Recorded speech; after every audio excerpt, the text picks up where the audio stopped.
saya. Kali ini saya menemani Mas Denny terkait dengan topik kita sore hari ini, bagaimana kita melakukan inspeksi K3 di lapangan. Oke. Saya coba share screen saya dulu ya. Oke. Ya, terlihat ya Mas Denny ya? Terlihat Pak M, silakan. Ya, oke. Terima kasih atas kesempatannya.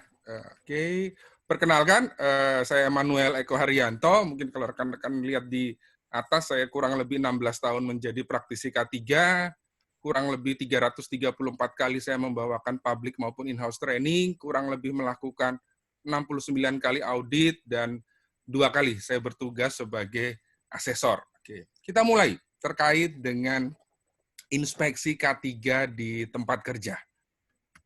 Oke, saya coba bawakan sedikit, saya biasanya selalu bawakan dengan safety moment. Kalau rekan-rekan masih ingat, mungkin tanggal 14 bulan lalu, kita bicara salah satunya terjadi laka kerja di PT Bandar Abadi Batam. Anda bisa lihat, korelasinya ternyata ada juga. Korelasinya bagaimana dari sini kita bisa belajar, bagaimana ke depannya kita bisa meningkatkan teknik kita melakukan inspeksi K3. Ditetapkan 2 orang tersangka, yang satu adalah foreman, yang satunya lagi adalah safety in charge. Kalau terkait dengan detail dan juga kronologisnya mungkin hanya sekilas, tetapi poin yang cukup penting di sini adalah rekan-rekan bisa lihat. Yang bersangkutan tidak menjalankan SOP, sudah jelas diatur, ada standar operasional prosedurnya. Ketika melakukan proses overhaul, harusnya proses tersebut hanya dan hanya dilakukan ketika ada permit to work. Tapi ternyata ketika berdasarkan penyelidikan oleh pihak kepolisian, tidak ada permit to work-nya. Bagaimana kira-kira dari sini kita bisa belajar saat kita melakukan inspeksi di tempat kerja, cara apa sih yang mudah untuk kita, misalnya sebagai petugas K3, untuk memastikan pekerjaan tersebut sudah memiliki permit to work. Anda bisa lihat, ada safe work, hot work, mungkin hot work, ada confined space, dan yang lain.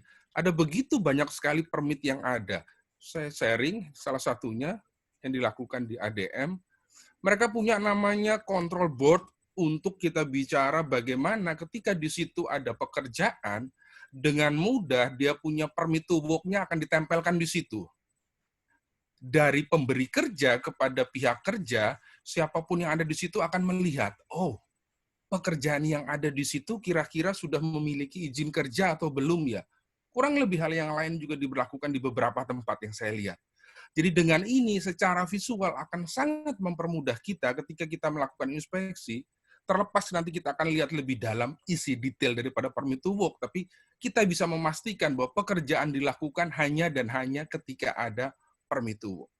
Oke, ini terkait dengan safety moment-nya. Saya mulai di awal. Keselamatan kerja, apa sih fokusnya? Apa sih kontribusinya daripada inspeksi K3 yang baik dan benar terhadap keselamatan kerja? Kita lihat, saya ambil data di ILO. Setiap 15 detik satu orang pekerja meninggal. Ketika ada kejadian di sini berarti hanya dan hanya karena kecelakaan kerja. Setiap 15 detik 153 pekerja mengalami kecelakaan. Karena kecelakaan kerja, GNP dunia turun 4%. Jadi salah satunya orang bicara kecelakaan kerja ini juga dapat memiskinkan kita. Setiap 1 tahun 26,4 juta hari kerja hilang. 317 pekerja mengalami kecelakaan setiap tahunnya. Berapa banyak yang meninggal? 2,3 juta pekerja meninggal setiap tahunnya. Kita lihat. Saya berikan sedikit ilustrasi.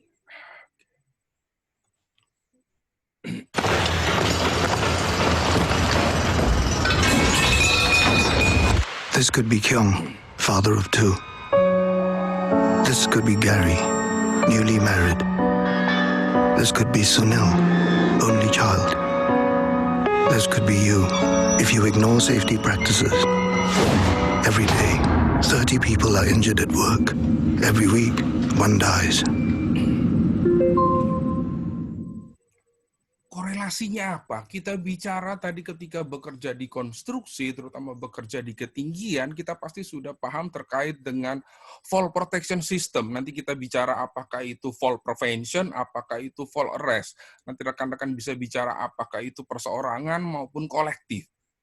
Anda bisa lihat yang terjadi. Dia sudah bekerja di situ, Pak, dia kan sudah pakai body harness. Iya, kita kan sama-sama tahu prinsip ABC. Angkornya bagaimana, body harness-nya dipakai, connection-nya terkoneksi atau tidak.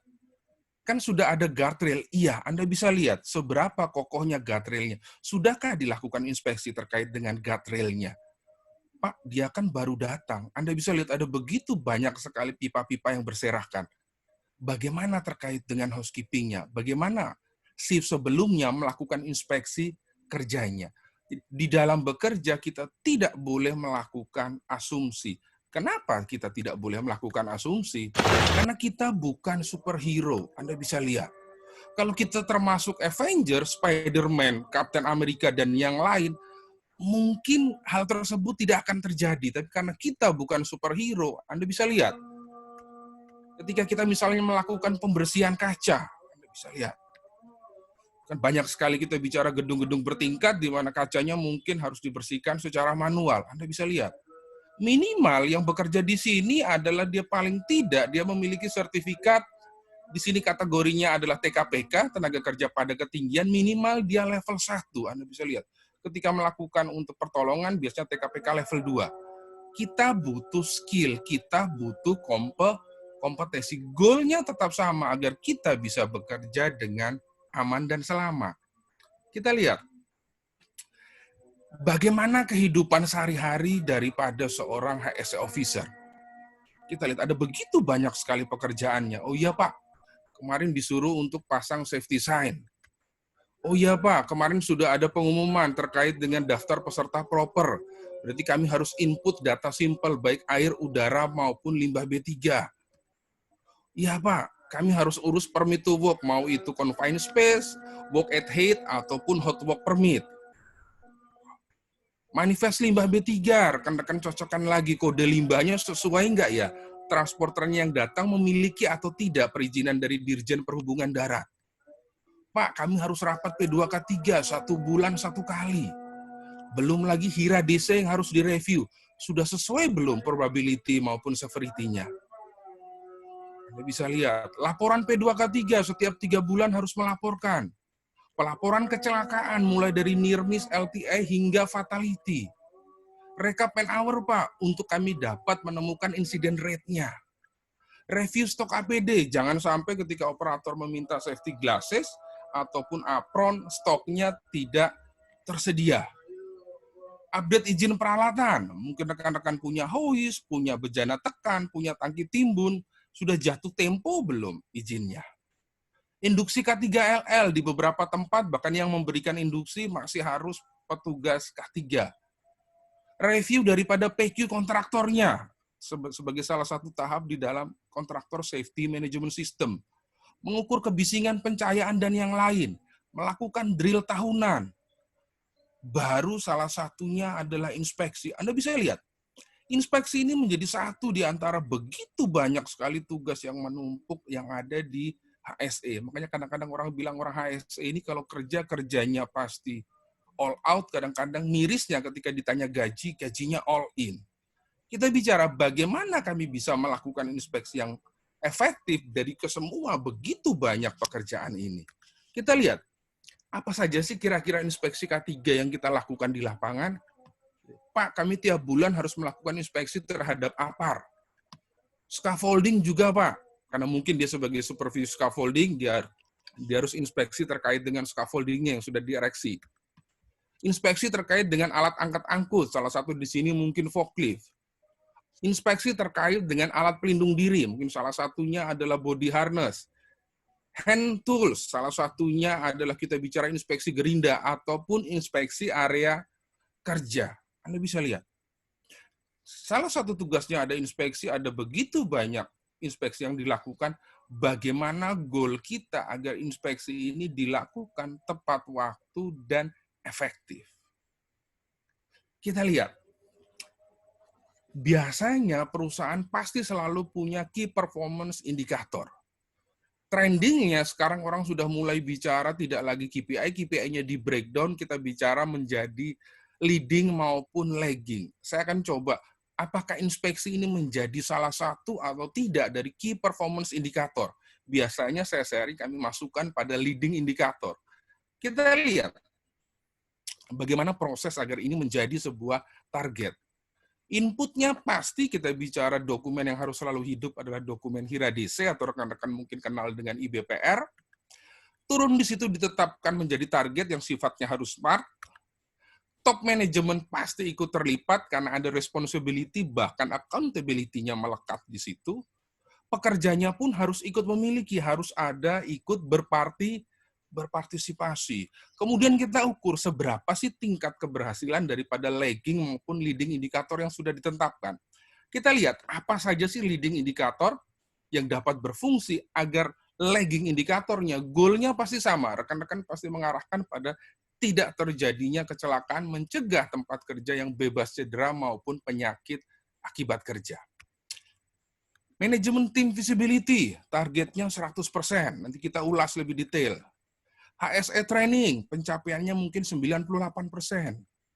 Line management visibility, ada kontraktor engagement di situ. Ketika melihat tindakan tidak aman, melakukan intervensi. Ketika ada hampir celaka, melakukan pelaporan dan investigasi. Permit to work audit, HSE meetingnya. Proper award-nya, mungkin targetnya minimal biru, bahkan kalau bisa emas. Hingga kita bicara equipment inspection. Anda bisa lihat, yang saya lingkari, ini adalah salah satu bentuk bagaimana kita melakukan inspeksi. Mulai dari top management, middle management, hingga pekerja ke bawah. Equipment-nya kita periksa, kalau ada permit to work kita cek di lapangan, maupun ketika sudah selesai kelengkapan dokumennya seperti apa. Agar terarah, agar terukur, inspeksi ini kita masukkan sebagai leading indikator.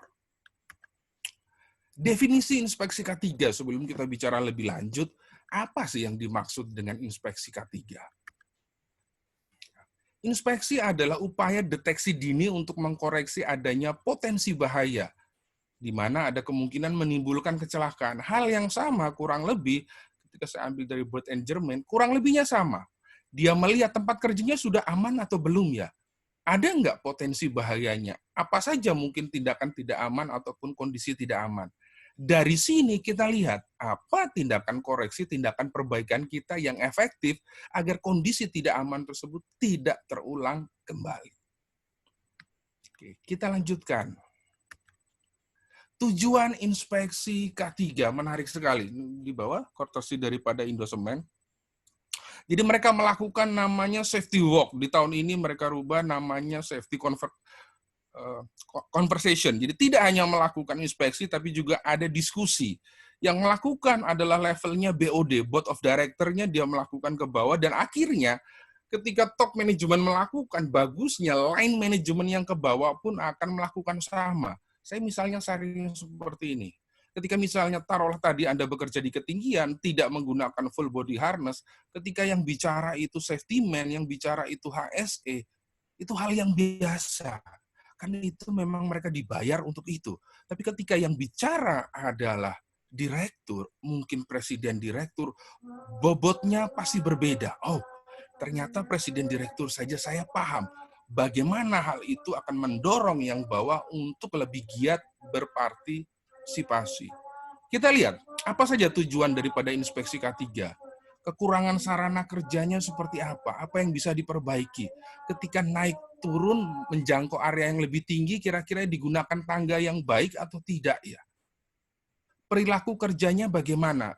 Paling sederhana, ketika naik turun tangga dia berpegangan atau tidak. Ketika melakukan pekerjaan misalnya loading unloading chemical, dia pakai nggak face shield-nya? Safety goggles-nya dipakai atau tidak? Apron-nya melekat pada badannya atau tidak? Tindakan perbaikan, ya juga. Inspeksi bisa melihat mungkin 2 bulan sebelumnya sudah ada tindakan perbaikan. Misal terkait dengan mesin guardingnya sudah dibuat interlock. Di kita kadang-kadang walaupun di interlock, alat mana yang nggak bisa dijumper. Dilihat, tindakan perbaikan yang sebelumnya dengan sudah dipasang level switch, interlock, efektif atau tidak. Ini salah satu goal tujuan daripada inspeksi. Demonstrasi kepemimpinan manajemen, Anda bisa lihat. Jadi melihat bahwa ketika manajemen, dia tidak berpikir hanya secara strategik, hanya bicara aspek bisnis maupun komersil, tapi juga bicara terkait dengan aspek K3. Dupont selalu bilang good safety is a good business.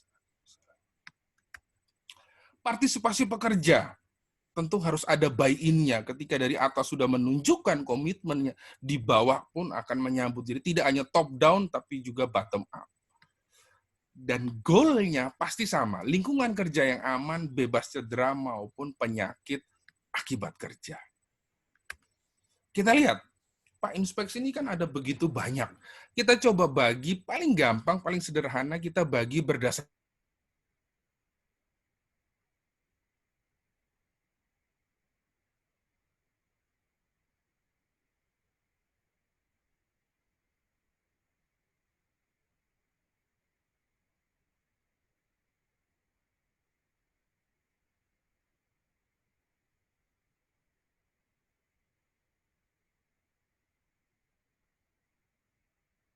saja, tapi di area yang inspeksi secara tidak terencana. Diterapkan atau tidak ya ketika melakukan perbaikan ya? Sumber listriknya dideisolasi atau tidak ya? Aliran fluidanya dideisolasi atau tidak? Ataupun pemenuhan peraturan paling gampang sekarang, kita sedang dalam masa PSBB, pembatasan sosial berskala besar, banyak juga yang bilang PSBB, pernah sayang tapi belum berjodoh. Ketika dia mengimplementasikan PSBB, kita coba lihat. Kami sendiri, kami pernah mengalami ketika didatangi dari Kementerian Perindustrian ataupun dari Dinas Tenaga Kerja. Dilakukan inspeksi secara tidak terencana. Sesuai atau tidak ya? Disediakan atau tidak fasilitas cuci tangan, melakukan penjagaan jarak, penggunaan masker, dan yang lain. Jadi ada inspeksi tidak terencana yang sewaktu-waktu, ada juga inspeksi terencana, rutin sesuai dengan jadwal. Kita bisa lakukan inspeksi secara umum ini maksudnya area kerja. Inspeksi umum di suatu area, taruhlah kita mulai dari depan, misalnya mulai dari warehouse jadi inspeksi, berpindah ke area production-nya, mungkin area QC-nya, mungkin juga office-nya, engineering-nya juga tidak ketinggalan. Jadi inspeksinya secara umum, area kerja, dan biasanya terjadwal. Inspeksi secara bertahap. Paling gampang inspeksi bertahap, misalnya kalau kita bicara saat kita lihat terkait dengan CSMS. Oh, berarti di awal ketika pre-job activity, sebelum mob demok, biasanya ada inspeksi. Nanti ketika pekerjaan berlangsung, misalnya di work in progress-nya, ada inspeksi juga. Nanti ketika dia akan commissioning, biasanya dilakukan juga inspeksi. Ada PSSR di situ yang dilakukan. Adapun juga kita bicara terkait dengan inspeksi khusus. Khusus di sini maksudnya kita inspeksi khusus untuk peralatan. Tadi kita bicara inspeksi untuk hand tools, bisa dengan gerinda dan yang lain. Inspeksi khusus untuk alat angkat maupun alat angkut. Ada fork, ada hose, ada crane, ataupun yang lain. Di bawahnya ini adalah berdasarkan pelaksana. Jadi bisa oleh internal sumber daya kita sendiri ataupun oleh eksternal dari pihak ketiga yang tentu saja memiliki lisensi atau bisa juga dari regulator. Oke. Kita sudah bagi. Tujuan inspeksinya kita sudah paham, inspeksi berdasarkan waktunya, baik itu tidak terencana maupun terencana. Kita lihat selanjutnya, tahapan inspeksi. Proses inspeksi yang baik pasti selalu mengikuti prinsip PDCA. Ada plan, ada do, ada check, ada action. Ada yang sudah inspeksinya PDCA, tapi insidennya juga masih tetap saja tinggi. Mungkin PDCA-nya bukan plan, do, check, action, tapi planning doang, kemudian cari alasan. Kadang-kadang ketika ditanya, ngelesnya juga banyak. Maklum masih netizen plus 62, kadang-kadang banyak hal yang harus kita perbaiki. Kita bicara di awal terkait dengan persiapan. Dilihat lagi, jadwal timnya bagaimana ya? Penjadwalnya sudah ada. Tim daripada inspekturnya ada tidak? Timnya punya kompetensi atau tidak? Potensi bahaya, ini juga bisa perlu kita lihat. Kita akan melakukan inspeksinya di area mana? area tersebut punya potensi bahaya apa, agar sebelum kita ke sana setidaknya minimal alat pelindung diri yang harus kita siapkan itu sudah memadai. Standar dan peraturannya ada atau tidak. Anda bisa lihat, Pak, kami akan inspeksi misalnya di area operation, di production, misalnya di area finish good. Di situ ada begitu banyak sekali mungkin tangki bejana tekan maupun tangki timbun. Oh, minimal berarti tim inspektornya harus sudah paham Permenaker 37 2016 mengenai bejana tekan dan tangki timbun. Kita lihat lagi, laporan sebelumnya seperti apa? Apa saja yang menjadi temuan maupun highlight daripada inspeksi sebelumnya agar kita juga bisa melakukan follow up. Kalau dia sudah dilakukan tindak lanjut, kira-kira seperti apa? Beberapa perusahaan agar inspeksinya berlangsung dengan efektif dan efisien, Mangkus dan Sangkil dilengkapi dengan checklist, mempermudah untuk inspektor dalam melakukan inspeksi. Hanya mungkin saja waktunya menjadi terbatas. Persiapan sudah dilakukan, persiapan matang, cukup detail nanti kita akan kupas terkait dengan persiapan. Karena ini kita bicara terkait dengan planning. Saya biasanya selalu bilang PDCA yang paling penting adalah perencanaan. Kenapa perencanaan ini memegang peranan paling penting? Biasanya orang selalu bilang, tidak ada organisasi yang merencanakan untuk gagal. Kebanyakan hanya gagal dalam merencanakan. Maka tahap planning, tahap persiapan ini memegang peranan yang cukup penting. Kita lanjut, tahap yang kedua, plan-nya sudah kita coba kupas terkait dengan do-nya. Pelaksanaannya bagaimana? Tentu saja kita harus hubungi daripada PIC terkaitnya, yang akan bertugas menemani kita, yang punya area.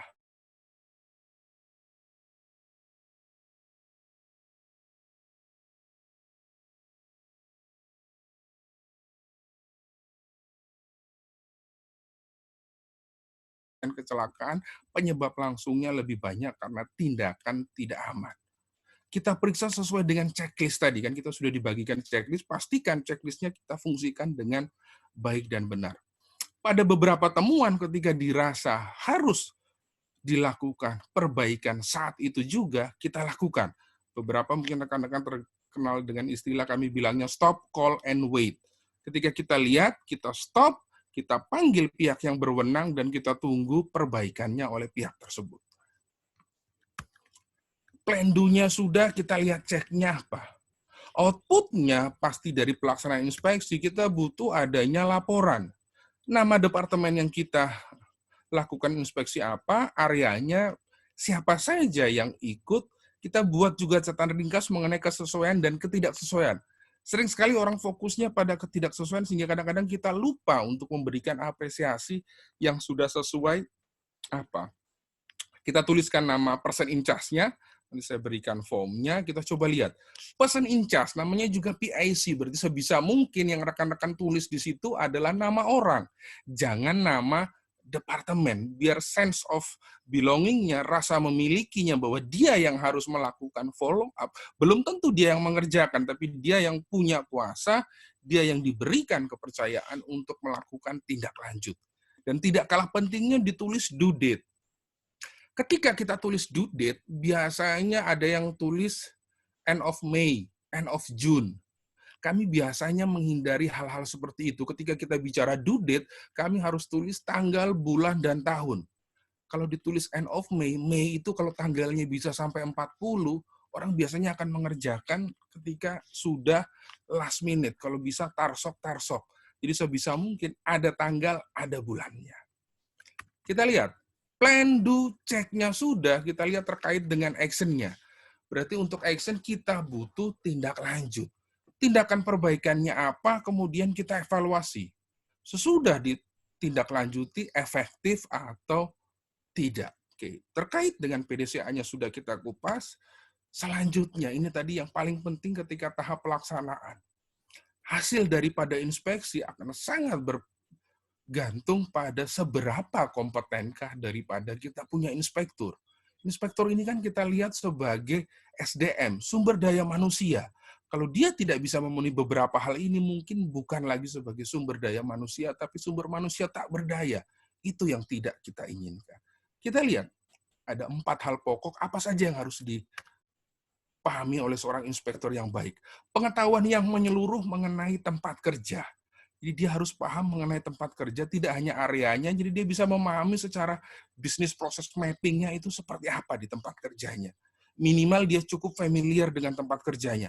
Dia datang ke warehouse, paling nggak dia tahu aktivitas loading unloadingnya seperti apa ya. Proses staffingnya mau bagaimana ya. Materialnya, proses untuk menyimpanannya seperti apa ya. Proses meletakkan material di rackingnya seperti apa ya. Kalau dia itu chemical, segregasinya mau bagaimana ya. Boleh nggak bahan kimia yang flammable didekatkan dengan yang oksidator? Satu sudah, kita lihat. Apalagi yang kedua? Oh, berarti inspektornya juga akan paham akan standar dan juga peraturan perundang-undangan. Nanti kita coba lihat. Pak, misalnya akan inspeksi terkait dengan forklift. Minimal inspektornya berarti paham. Kira-kira terkait dengan forklift berarti dia minimal paham Permenaker 05/1985 mengenai alat angkat angkut. Dia juga paham Permenaker 09/2010 terkait dengan operator angkat dan angkut. Prosesnya harus seperti apa ya? Ketika dioperasikan forkliftnya berapa boleh ya jarak ketinggian garpu daripada lantainya? Satu, dua. Yang ketiga, langkah-langkah pemeriksaannya juga harus dilakukan sistematis. Disinilah gunanya adalah kita bicara terkait dengan checklist. Di checklist biasanya sudah disiapkan urutan-urutannya, sehingga ketika kita ikuti, kita bisa mengikuti langkahnya secara sistematis. Ketika langkah secara sistematis sudah diikuti, nah, bagaimana kita melakukan metode pelaporannya? Metode pelaporannya kita harus tuliskan sebisa mungkin agar area yang diinspeksi dengan membaca laporannya, mereka dengan jelas bisa tahu, oh ya, ketidaksesuaiannya itu ada di sini ya. Kami harus lakukan follow up-nya seperti apa. Jadi dengan mudah pihak yang diinspeksi akan melakukan follow up dan juga melakukan evaluasi. Ketika 4 hal ini dapat dipenuhi, berarti kita sudah memiliki inspektor yang kompeten. Oke, kita lihat. Saya berikan sedikit ilustrasi sebelum saya mulai bagaimana kita bicara. Salah satunya saya akan sharing terkait dengan hazard elimination card. Kita bicara teknik melakukan inspeksi. Saya sharing sebuah video terkait dengan operational forklift.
Oke. Di sini mereka kenal sebagai just rule. Mungkin rekan-rekan lebih mengenal dengan 12 life saving rules ataupun yang lain. Jadi salah satu aturannya terkait dengan bagaimana kita mengoperasikan peralatan angkat dan angkut. Saya sharing apa yang dulu kami pernah lakukan. Oke. Dulu ketika saya di courtesy daripada Henkel Indonesian, kami punya namanya hazard elimination card. Kami bawakan buku, buku ini kami bagikan di level superintendent ke atas, superintendent manager hingga presiden direktur. Di hazard elimination card ini adalah gunanya ketika mereka melakukan kunjungan, mereka melakukan safety walk ke suatu area kerja, dia akan lihat tipikal bahayanya apa ya? Apa pertanyaan yang harus ditanyakan dan kira-kira preventive action-nya apa? Ada begitu banyak sekali bahayanya, mungkin rekan-rekan kenal kita bicara di Permenaker 05 2018, kita bicara ada fisika, kimia, biologi, psikologi, maupun ergonomi. Saya ambil yang relevan dengan video tadi adalah terkait dengan forklift, penggunaan alat angkat dan alat angkut. Anda bisa lihat. Jadi ada 3 pertanyaan yang harus ditanyakan di situ. Kebanyakan kalau safety memang biasanya angka keramatnya adalah 3. Kita coba pelajari dengan baik karena saya biasanya selalu bilang, jauh lebih baik kita benar-benar jadi orang K3 daripada jadi orang ketiga. Kita lihat, apa saja pertanyaan yang harus ditanyakan ketika kita melakukan visit terhadap lokasi. Forklift-nya, perlengkapannya sudah sesuai atau belum ya? Horn-nya jalan atau tidak ya? Buzzer-nya bagaimana? Strobonya berfungsi atau tidak? Hidroliknya berfungsi atau tidak?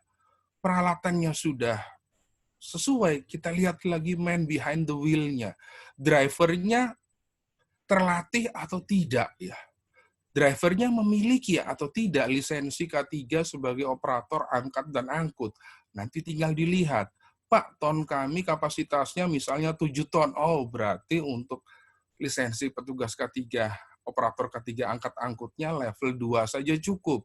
Kalau mungkin di atas 20 ton, berarti butuh yang level 1. Operator forklift-nya sudah terlatih. Poinnya, pejalan kakinya bagaimana? Karena ketika terjadi kecelakaan, sering sekali yang selalu disalahkan adalah driver forklift-nya. Padahal pejalan kakinya juga punya kontribusinya. Paham mereka, halo zone, jarak aman antara pejalan kaki dengan forklift-nya. Mereka berjalan atau tidak pada jalur pejalan kaki. Apa preventive action-nya? Ketika kami bagikan ini di level supervisor, superintendent ke atas, kami harapkan mereka mampu berpikir secara sistem. Sering sekali yang terjadi pendekatan kita cukup banyak mengandalkan pada personel-personel HSE, tapi ketika personel HSE-nya pergi, sistemnya ikut pergi bersama mereka. Berarti saya bilang sistemnya belum kuat, berarti pendekatan kita masih pendekatan sinten, karena hanya bergantung pada personal. Ketika kita bicara berpikir secara sistem sehingga goal-nya adalah perbaikan berkelanjutan, kita lihat plan-nya apa ya, do-nya mau bagaimana ya, salah satunya terkait inspeksi, bagaimana dilakukan daily check, bagaimana juga dilakukan PM-nya. Ketika dengan ceknya, ada juga untuk periodic auditnya, baik untuk driving-nya maupun proses maintenance-nya. Jadi di sini inspeksi K3 memegang peranan penting agar roda PDCA-nya dapat berjalan. Ketika kita lakukan inspeksi juga, kita bicara, seringkali, Pak, yang penting kan saya sudah tuliskan di laporan. Ketika kita rasa itu dapat berbahaya, bisa terjadi fatality, bisa saja kita langsung melakukan tindakan perbaikan di tempat. Saya berikan ilustrasinya. Misalnya ketika kita melakukan sebuah safety patrol, courtesy daripada Jacobs.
Menarik sekali. Dari video ini dia bicara adalah ketika kita melihat suatu potensi bahaya, jangan kita hanya berlalu. Pastikan kita lakukan tindakan, kita bisa pasang safety line, kita bisa berikan barikade, kita bisa langsung kontak untuk departemen maintenance untuk segera melakukan perbaikan terkait dengan tidak tersedianya grading tadi. Saya biasanya bilang, ketika kita melakukan inspeksi adalah paling penting kita harus punya empati. Kita coba tempatkan bagaimana ketika yang akan melangkah di situ adalah anak kita, adalah saudara kita. Akankah kita akan melakukan hal yang sama dengan hanya berlalu?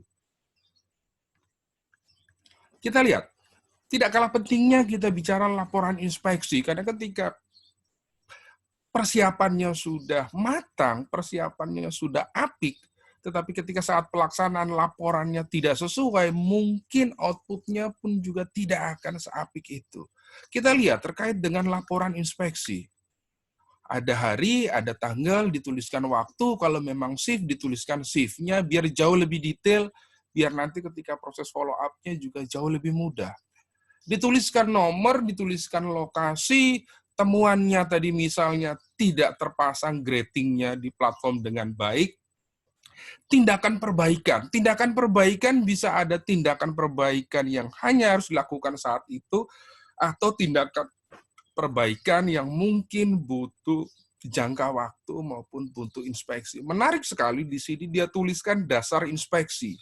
Jadi ketika melakukan inspeksi kan semua harus berdasarkan standar. Bisa kita pakai standarnya, Pak, saya mau pakai ISO 45001, Pak. Saya mau pakai SMK 3. Saya mau pakai misalnya dasar peraturan dari kementerian, atau rekan-rekan mungkin punya safe work practice sendiri yang diterapkan di pada perusahaan. Kita lihat, tuliskan dasarnya. Kenapa perlu dituliskan dasarnya? Karena tindakan perbaikannya minimal menjawab apa yang distandarkan. Kemudian terkait dengan tanggal penyelesaian. Biasanya sering sekali yang saya lihat orang hanya menuliskan due date-nya. Menarik sekali di sini. Dia tuliskan tidak hanya due date rencana, tapi dia tuliskan juga completion date-nya. Sehingga kita bisa melihat, oh, kita buat due date-nya misalnya 30 Juni. Ternyata 10 Juni sudah selesai. Berarti ke depannya menjadi pertimbangan ketika untuk corrective action seperti ini, waktu kita kasih 1 bulan mungkin terlalu lama. Ataupun sebaliknya, due date-nya 30 Juni ternyata baru 7 Agustus dilakukan, karena mungkin ada beberapa komponen perbaikan yang mungkin harus inden melewati Departemen Procurement atau Purchasing. Lokasinya sudah, temuannya sudah, tindakan perbaikan ada, dasar maupun tanggal penyelesaian. Tidak kalah pentingnya, siapa yang melakukan inspeksi? Sesuai nggak dengan jadwal tadi? Ada timnya, makanya diminta untuk juga memberikan tanda tangan, dan juga penanggung jawabnya juga harus sign, bahwa tidak ada unsur surprise, bahwa yang bertanggung jawab pun ikut melakukan agar tindakan perbaikannya dapat segera dilakukan. Checklist inspeksi, beberapa tadi kita bisa lihat ketika dalam persiapan, akan sangat membantu ini misalnya checklist inspeksi untuk area kerja, ataupun misalnya inspeksi khusus. Beberapa perusahaan dia menyebutnya sebagai P2H, program pemeriksaan harian. Dengan adanya checklist akan sangat membantu, akan sangat memudah kita untuk mengetahui secara sistematisnya harus seperti apa ya. Misal untuk keselamatan area kerja, faktor kebersihannya bagaimana ya. 1.9, penerangan mencukupi. Rekan-rekan masih ingat tadi, bercerita tentang kecelakaan di forklift, mungkin agak malam hari, penerangannya dirasa tidak memadai, kita bisa lihat. Ketika inspekturnya paham akan peraturan, pasti dia akan hubungkan. Oh iya, pencahayaan ya, Permenaker 05/2018.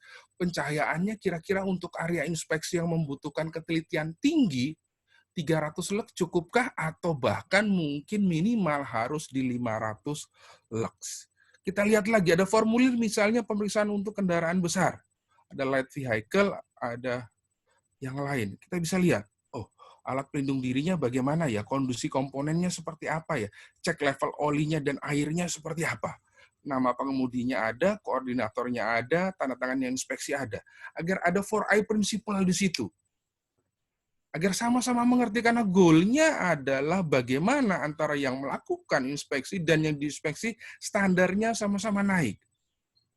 Ketika sudah ada checklist, outputnya orang pasti butuh pelaporan. Kalau tadi kita lihat di Jacobs, ada yang pakai hard copy, beberapa karena dengan 4.0 juga sistemnya sudah menggunakan gadget. Jauh lebih mudah, Pak. Tinggal kami foto, kami masukkan di situ, otomatis secara sistem notifikasi tindakan perbaikannya akan langsung dikirimkan. Begitu due date, biasanya setiap minggu akan keluar pop-up-nya. Sehingga mau tidak mau yang melakukan pasti akan melakukan follow up. Dengan mudah juga kita bisa lihat. Dari misalnya 40 temuan, oh yang sudah close 30 ya. Oh berarti 10-nya masih ada outstanding. Untuk proses pelaporannya masing-masing punya format sendiri, tapi seperti sama tadi, paling gampang makanya salah satu alat bantu adalah dengan gambar. Orang selalu bilang pictures mean thousand word, kan hanya dengan gambar dia bisa bercerita begitu banyak. Sehingga akhirnya kita punya keterangannya hanya sedikit saja, orang bahkan bisa mencantumkan gambar sebelumnya apa, gambar sesudah dilakukan perbaikan apa. Dengan mudah hal ini dapat dilakukan verifikasi. Pelaporannya sudah, kadang-kadang orang bahkan tambahkan tagging untuk memastikan bahwa memang sudah dilakukan inspeksi. Ini lebih banyak ketika inspeksi khusus terkait dengan peralatan. Misalnya contoh, misalnya rekan-rekan melakukan inspeksi terkait dengan kotak P3K sesuai Permenaker 15 tahun 2008. Rekan-rekan lihat, oh, penitinya misalnya di kotak A untuk 25 orang pekerja, oh penitinya harus 12, dihitung, oke 12 sudah. Oh sarung tangan sekali pakainya harus ada 1 plus dengan pasangannya. Anda bisa lihat sesuai dengan Permenaker 15 2008. Di 1528 sarung tangan sekali pakai aja ada pasangannya. Masa kita hidup masih sendiri? Kita lihat. Oh, dia cek terkait dengan aparnya. Permenaker 04 1980. Sesuai atau tidak ya? Ketinggiannya sesuai atau tidak ya? Pin pengamannya masih terpasang atau tidak? Nanti diberikan tagging di sini. Oh, sudah diperiksa. Peraturannya mungkin mintanya pemeriksaan 6 bulan maupun 12 bulan, tapi kita biasanya kita bahkan lakukan setiap bulan. Oh, kita kalau punya scaffolding kita sudah pasang belum ya terkait dengan taggingnya. Dia aman atau tidak. Saya sharing dari Pak Kris di Total Bangun Persada. Menarik sekali ketika ada proyek yang bicara di depan, ini salah satu yang saya salut juga adalah direksi. Jadi kalau kita bicara safety dan dimulai dari top down, proses ke bawahnya sangat mudah sekali dilakukan. Salah satunya yang menarik, kita bicara ada color schedule. Dia lakukan schedule-nya berdasarkan warna. Oh, kalau pemeriksaan dari Januari sampai Maret warnanya merah loh. Kalau April sampai Juni warnanya sudah berubah. Jadi ketika di lapangan, taruhlah sekarang bulan Mei, oke maaf kelamaan saya di rumah, oh ternyata di peralatan masih ada yang warnanya merah. Berarti peralatan tersebut sudah lewat, sudah harus dilakukan pemeriksaan. Jadi orang berusaha mainkan secara visual manajemen. Lebih mudah, kan kita tidak perlu datang, kita tidak perlu lihat lagi tanggalnya berapa, tapi dari kejauhan kita sudah bisa lihat warnanya masih sesuai atau tidak. Saya pernah hal yang sama saya pernah datang ketika ke TIS, kontraktor dari Australia, saya ngajar, saya bawa laptop saya kebetulan ada adaptor, di adaptornya mereka pasang dengan sama, color saya kebetulan kalau saya nggak salah saya dapat warnanya orange. Berapa bulan kemudian ketika saya datang, oh iya, warnanya sudah nggak orange lagi. Makanya adaptor daripada laptopnya harus dilakukan pemeriksaan ulang. Kira-kira seperti itu. Praktiknya seperti apa? Saya kasih lihat apa yang dilakukan, ini courtesy daripada PP, bagaimana mereka melakukan inspeksi peralatan.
Menarik sekali. Jadi poinnya adalah ketika kita lakukan tadi dengan sungguh-sungguh, saya yakin inspeksinya akan mampu memberikan hal yang terbaik, inspeksinya akan bisa mencegah terjadinya cedera. Slide terakhir saya bicara terkait dengan, menarik sekali ketika melakukan inspeksi, saya bilang belajar dari sendal jepit. Apa makna sendal jepit? Saya sering, selain safety, biasanya kami juga deal terkait dengan security, sistem manajemen pengamanan. Jadi kami melihat segala sesuatunya sebagai aset. Ketika sebagai aset ada level of protection-nya, deny, delay, detect, deter. Mungkin hampir sama ketika rekan-rekan lihat dari eliminasi hingga PPE. Oh, ketika datang ada security patrol, di kanan kiri kita pasang dengan CCTV. Ketika keluar masuk ada pemeriksaan, ada body check dan yang lain. Saya sharing salah satunya misalnya ada musola, cukup banyak sebelum PSBB, ketika kita tidak jaga jarak, salah satunya terkait dengan kehilangan sendal jepit. Pak, sendal jepit saya Jumat yang lalu hilang, Pak. Bagaimana ya, Pak, agar sendal jepit saya tidak lagi hilang? Akhirnya safety, namanya safety kayaknya, kok safety juga ngurus sampai sendal jepit ya? Oh iya, orang bilang di mana-mana safety, health, safety, environment. Tapi sesungguhnya safety bukan hanya health, safety, environment. E-nya adalah everything else. Lain-lain biasanya orang safety akan dengan senang hati untuk melakukan tindakan perbaikan, memberikan solusi. Kita lihat. Coba Pak, Bapak pasang tindakan pengendaliannya seperti ini. Oh, ternyata hilang juga. Bahkan yang ini juga hilang, nggak hanya ditulisin diawasi oleh CCTV. Oh, sandal jepitnya hilang. Saya bilang, sandal jepit ini kadang-kadang seperti hubungan. Ya kalau nggak diambil orang, ya biasanya putus. Anda bisa lihat. Jumat berikutnya juga masih saja hilang. Kita lihat, apalagi yang harus kita lakukan. Oh, dipasang tulisan Kapolri. Oh, siapa tahu takut. Ternyata sandal jepitnya pun masih tetap saja hilang. Pak, sudah 2 Jumat berturut-turut hilang. Oh, coba Mas, jangan berkecil hati. Kita coba lakukan ini cara pengendalian kita yang terakhir. Kita lihat, masih hilang atau tidak. Dipasanglah dengan gembok. Ternyata hilang. Nggak hanya sandal jepitnya dengan gembok-gemboknya. Oh, dengan geram dia datang. Pak, sudah 3 cara, 3 Jumat berturut-turut sandal jepit saya hilang, Pak. Swallow lagi sandal jepitnya. Caranya mau bagaimana, Pak? Sebagai orang safety, kita harus memberikan solusi. Saya biasanya bilangnya seperti ini. Mas, ketika sandal jepitmu hilang saat engkau menunaikan sholat di masjid, itu adalah cobaan yang paling ringan. Karena sesungguhnya cobaan yang paling berat ketika sandal jepitmu tidak pernah ada di masjid. Salam super. Jadi poinnya kita melakukan inspeksi K3, jangan melakukannya hanya untuk menggugurkan kewajiban. Pak, kami sudah jadwalkan setiap bulan 2 kali melakukan patrol. Jangan hanya dan hanya menggugurkan kewajiban, tapi kita lihat esensinya kita melakukan inspeksi itu apa. Ada begitu banyak doa, begitu banyak nyawa yang dipercayakan kepada kita harus menjaganya agar mereka datang dengan selamat, bekerja dengan semangat, dan pulang dengan selamat dengan teknik inspeksi K3 yang benar. Karena apa? Tidak pernah ada pekerjaan yang sedemikian pentingnya sehingga kita tidak punya waktu untuk melakukannya dengan selamat. Terima kasih. Silakan, Mas Denny, slide saya sudah berakhir. Luar biasa ya, teman-teman semua. Metode sendal jepit. Wah, mantap sekali nih. Oke, Pak M, boleh di stop share screen dulu, Pak M? Oke, siap. Monggo, Mas.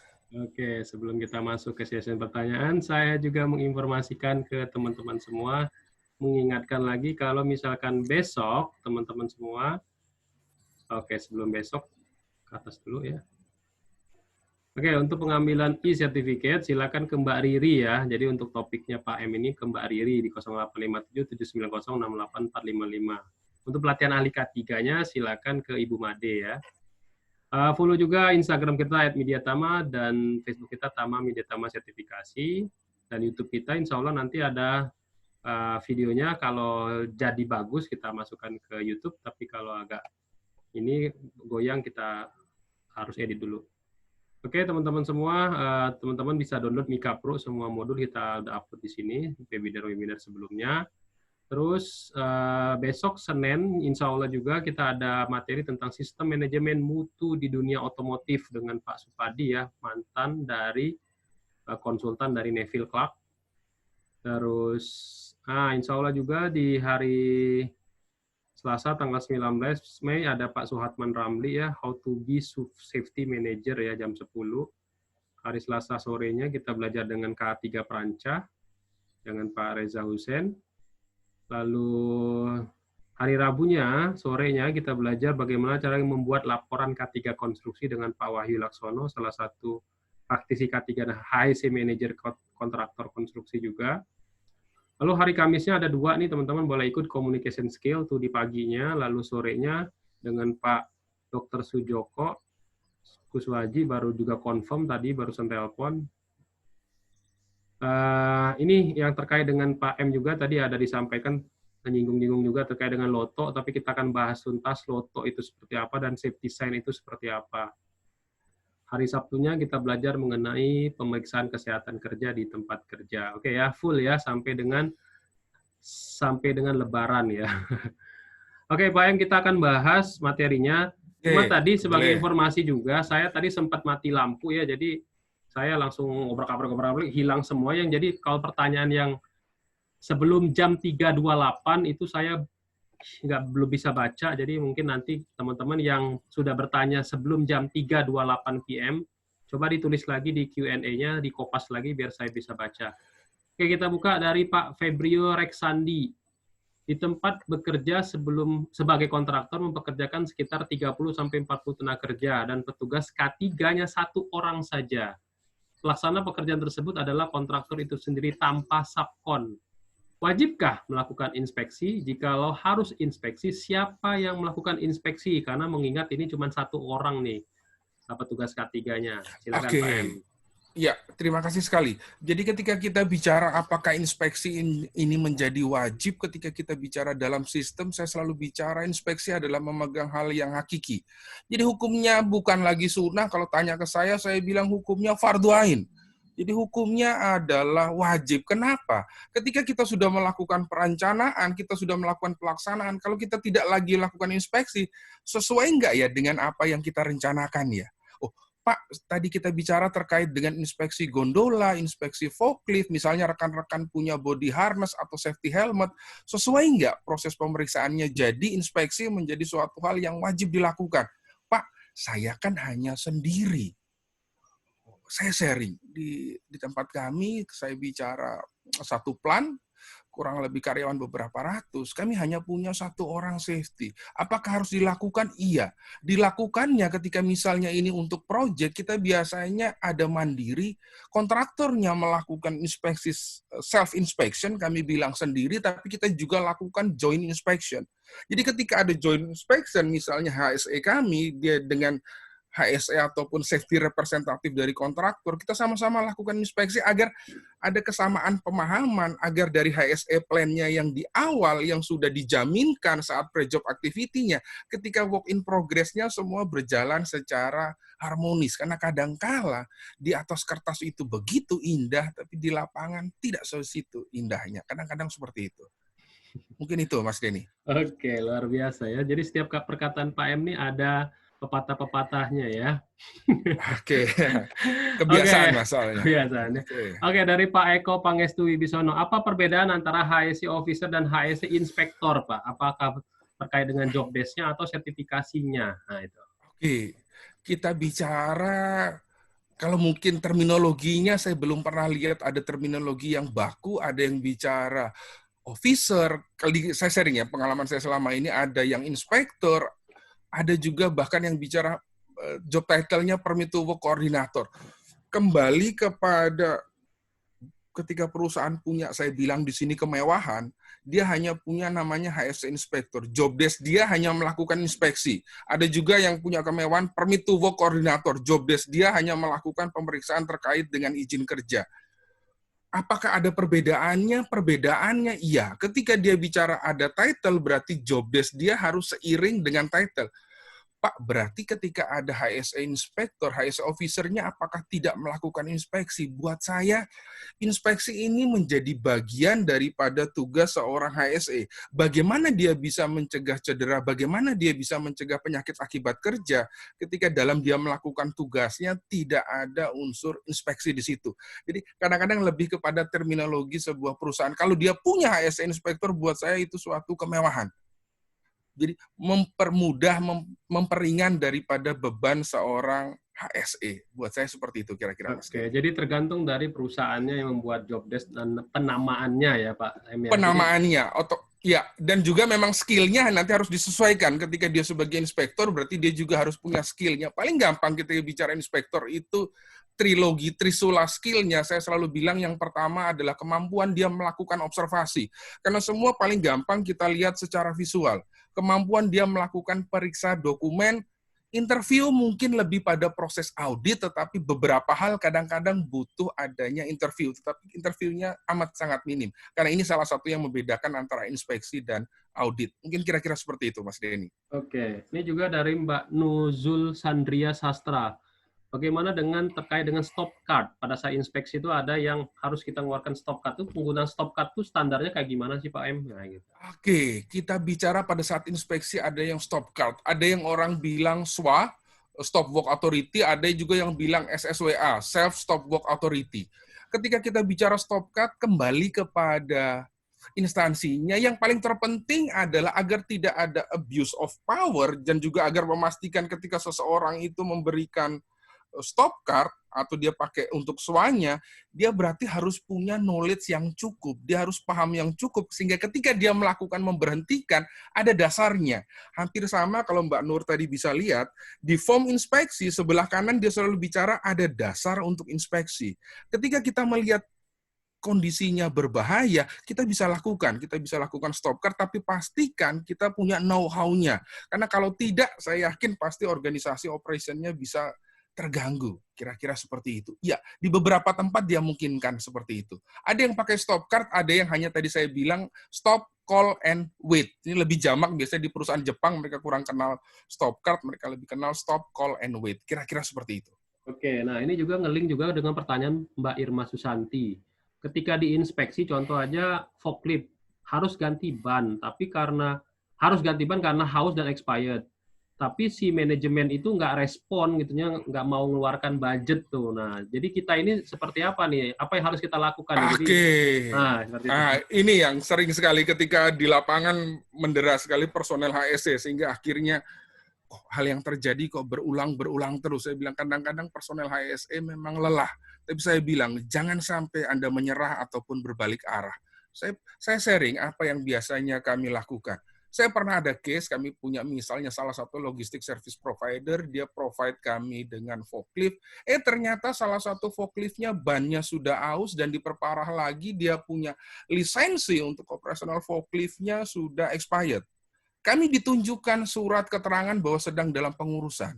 Saya bilang, surat keterangan sedang dalam pengurusan oleh pihak PJK 3 itu sama sekali buat saya tidak punya kekuatan hukum. Karena hanya dikeluarkan PJK 3, tidak ada logo dari dinas yang terkait. Akhirnya yang terjadi, Pak, Bapak mau kunci forkliftnya saya yang ambil atau Bapak yang ambil? Oh ya Pak, kunci forkliftnya saya ambil, forkliftnya dikandangkan, tetapi balik lagi, ada konsekuensi secara operasionalnya. Dari 7 forklift, 2 forklift dikandangkan, otomatis operasionalnya menjadi terganggu. Pak, proses staffing-nya yang biasanya hanya 1 shift, mau nggak mau karena hanya ada 5 armada dilakukan 2 shift. Balik lagi, untuk ini dia butuh top down. Ketika Anda merasa manajemen Anda komit, Anda punya backing yang cukup kuat, Anda bisa lakukan itu. Kalau tidak bagaimana? Kalau tidak Anda tetap lakukan. Saya selalu bilang begini, jangan sampai bolanya berhenti di kita. Ketika Anda merasa itu tidak sesuai, bersuaralah. Anda sampaikan, Pak, saya sampaikan berulang-ulang tapi tidak didengarkan. Setidaknya Anda sudah melakukan part Anda. Kira-kira seperti itu. Oke, jadi tetap aja konsisten menyampaikan apa yang ketidaksesuaian tersebut ya, Pak M ya. Iya, hanya memang kadang-kadang benar Mas Denny, orang ketika di lapangan sebagai apalagi inspeksi, salah satu sifat manusia adalah mencegah terjadinya konflik. Kadang-kadang itu yang sering sekali terjadi ya. Nah, kita nggak bisa buat semua orang suka pada kita. Kalau semua orang suka pada kita, pilihan pekerjaan paling enak itu adalah penjual es krim. Semua orang pasti sayang sama kita. Kira-kira itu. Oh iya, bagus begitu Pak M-nya. Oke Pak M, mungkin bisa nggak kalau menggunakan tangan pihak ketiga, misalkan Pak Auditor, terus Disnaker, terus pihak owner sendiri. Jadi kita lapor ke owner atau gimana tuh Pak? Bisa nggak pakai treatment pihak bisa luar? Biasanya juga pakai pihak ketiga, dan bahkan ketika pihak ketiga datang biasanya kita punya titip pesan. Karena kadangkala walaupun hal itu sama-sama benar, tetapi keluarnya dari mulut siapa? Misal, dilakukan inspeksi sharing di salah satu perusahaan, dilakukan inspeksi, dia sebelumnya sudah keluar di laporan safety patrolnya secara berkala bahwa salah satu gedungnya, office-nya tidak dilengkapi dengan smoke detector. Tapi kita bicara untuk investasi, itu kan kita bicara bukan uang yang sedikit. Akhirnya ketika setiap tahun, kebetulan di DKI kan harus ada sertifikat layak fungsi. Agar sertifikat layak fungsinya bisa keluar, dulu kita kenal dengan sertifikat keselamatan kebakaran. Harus dilakukan inspeksi oleh pihak damkar. Jadi yang terjadi, pihak ini mereka titip pesan, Pak, nanti ketika datang Bapak inspeksi, Bapak lihat juga ya Pak gedung yang ini ya Pak. Oh ternyata dilihat memang gedungnya tidak dilengkapi dengan smoke detector. Kebetulan ada Pergub DKI yang mengatur, turunan dari Kementerian PU yang mengatur bahwa setiap bangunan harus dilengkapi dengan smoke detector. Ketika ini menjadi temuan di mana di situ dituliskan due date-nya bahkan ditulis sampai 3 bulan, berarti kan goal perusahaan kan di policy-nya kan selalu bicara komitmen akan peraturan yang relevan. Jadi mau nggak mau manajemen akan melihat, loh, kan saya sudah buat policy, saya sudah buat komitmen bahwa saya patuh. Ternyata ada peraturannya, jadi mau nggak mau kan harus dilakukan. Kalau itu memang benar-benar komitmen, bukan hanya komat kamit, kira-kira seperti itu. Oke, memang suara orang eksternal tuh lebih didengar Pak ya daripada suara internal Pak ya. Jangan jadi pihak ketiga Kadang-kadang juga memang ya. begitu. Kalau pihak ketiga gimana Pak? Itu yang nggak boleh Mas. Jauh lebih baik kita jadi orang ketiga daripada jadi orang ketiga Mas. Oke, kita buka pertanyaan kita dari Pak Adam. Nah, ini teman kita nih. Pak Adam, silakan Pak Adam bertanya nih. Pak Adam. Pak Adam. Pak Adam. Ya, halo. Ya, silakan. Ya. Assalamualaikum Pak Denny. Ya, salam. Ya. Selamat sore Pak Eko, Pak M. Ya, boleh Pak Adam. Gimana Pak Adam? Yang ringan-ringan aja Pak Adam. Ya, ini cukup ringan bagi Pak M. Tadi menarik terkait keterlibatan manajemen melakukan inspeksi ya. Ya. Jadi ada ya sekali mendayung 2 pulau terlampaui, ada kegiatan konsultasi dan partisipasi juga di sana. Nah, kalau saya boleh tahu ini penerapan di tempat Pak M sendiri pernah bekerja. Nah, itu seberapa sering sih untuk manajemen itu terlibat dalam melakukan inspeksi ini? Menarik sekali. Ya, Terima kasih. Jadi ketika kita bicara itu saya sharing beberapa teman tadi, bahkan saya sempat diskusi dengan salah satu personel tadi saya tampilkan gambarnya dari Indosemen. Saya biasanya ketika saya tampilkan gambarnya tersebut, saya harus minta izin kepada ownernya, kepada perusahaan yang punya, karena saya selalu bicara apapun yang kita tampilkan kita harus punya namanya copyright, sehingga ketika kita menampilkan enak sekali.